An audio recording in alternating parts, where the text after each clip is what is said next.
In 2007, a new trust deed was signed. Since then, there's been significant developments and achievements.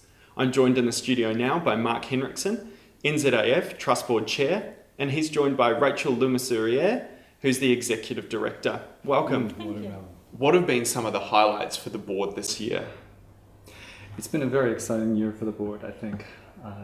Over the last several years, the board has paid a fair amount of attention to organizing itself with a new trust deed, establishing a governance manual, which is an operations manual. And all of that seems reasonably boring, and it doesn't seem like it has much to do with HIV prevention, but it has a great deal to do with the stability of the organization and the way the organization does its business, the way the organization involves its members and establishes its relationship with staff. So those things are actually very important. One of the things we've been able to do, because those things are now established, is look towards some very important parts of the way the board does its business. And perhaps the most important part of that for us in the last year has been establishing our relationship with Tangata Whenua, with Māori. We have had an opportunity to look at the way the foundation has had a relationship and has lived a relationship with Māori over the last several years, and we've discovered there are things that we could be doing a lot better than we have.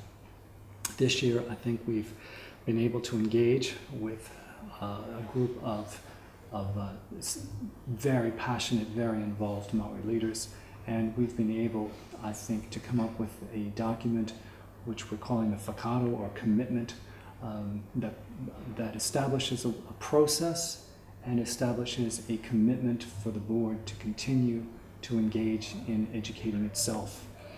And those things, that I think is going to be a very important signal to the community and a signal to the board that relationship is alive, is active, and is part of our day-to-day operations. And that is very exciting for us. And that's come about because of the trust deed? Yes, in part because of the trust deed, and in part because those sort of essential documents are now in place, and we're able to turn our attention to some of the fundamentals that we can look at now that those documents are in place. What's been significant in the last year? One of the true privileges of working with the New Zealand AIDS Foundation is that it has such a rich history of people and of passion and of community involvement and people who care so very much about the organization. We certainly remember this year the passing of one of our life members, Sister Paula, whose contributions to the AIDS Foundation are foundational in the organization, and we certainly remember her with great affection and with a tremendous sense of loss. We've also had the opportunity to recognize the specific and long-serving contributions of a number of other life members. Our patron, the Governor General, was very gracious and hosted a reception at his house, and we had the opportunity to recognize some very important people who have made significant contributions to the foundation over a long period of time. So it's been a great privilege to recognize those contributions and to celebrate those contributions as well. What progress do you think that there's been on the 6 goals in the strategic plan for the last year? I think there's been a lot of progress, and it's been quite a dynamic year, and I think I want to acknowledge the work that governance has done, which has been quite significant, particularly for our 3rd goal, which is building our relationships with Māori and ensuring that we have both a high degree of respect and credibility in those relationships, but they are also very core to our kaupapa, to what we're here for, preventing HIV and helping people maximise their health and well-being. So in respect to the progress, I think we've had a very significant year around HIV prevention. We have seen ongoing the new diagnoses, and that's been a challenge, but we've begun to understand at particular depth, I think, some of the reasons why that has been occurring, particularly needing to acknowledge Dr. Peter Saxton's thesis, which has really helped us understand. So I think I know that we will be seeing particularly the new HIV prevention plan being implemented in the coming year, and some of those changes are going to be, in my view, as significant as taking on the Ottawa Charter was in the late 80s.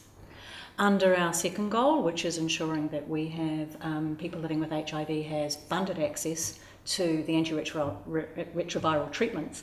That has been relatively good in the last couple of years, but we have to really monitor that closely and ensure that any new treatments coming on board, as they will do, may go through NZAF, go through the right processes, and eventually get pharmac funding. And whilst we've been concerned about a few, such as Duranavir, we're pleased to see that there is progress, not as fast as we want, but there's definitely been movements towards more funding on those.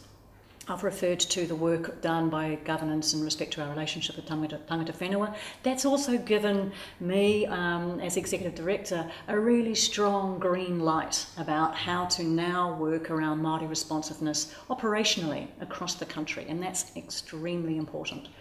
I think around goal 4 for us, which is very much around ensuring both our own staff and the health sector in general have the information, are supported, get the professional development they need to maximise their ability to deliver on our goals. And that's ensuring that our staff have access to tertiary training, and a number of staff have actually taken up the opportunity to do masters.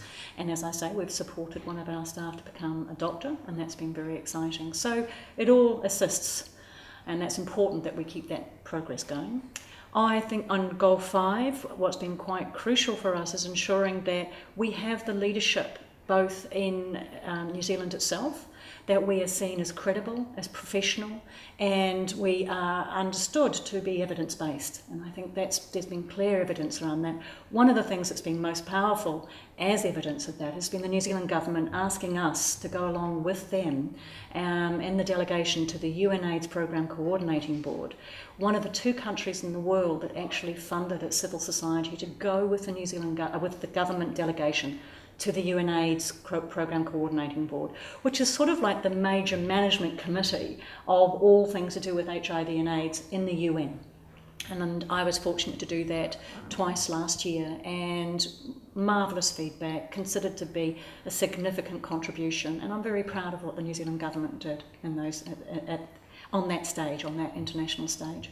And I think lastly is to say that we are very aware that we have to constantly monitor what we're doing, ensure that we are adapting, that we are responsive, that we're not hanging around 3 or 4 years after a shift, that we're actually looking to see what is changing around behaviour, sexual behaviour, both for men who have sex with men and for our African communities, understanding more, looking for where the research gaps are, and as best as we can, adapting our programs, adapting our thinking, and with some of the new emerging social networking opportunities, I'm delighted to see that we are really beginning to grasp those and begin to deliver projects, campaigns and programs that I think many of our communities and members have not seen for a long time.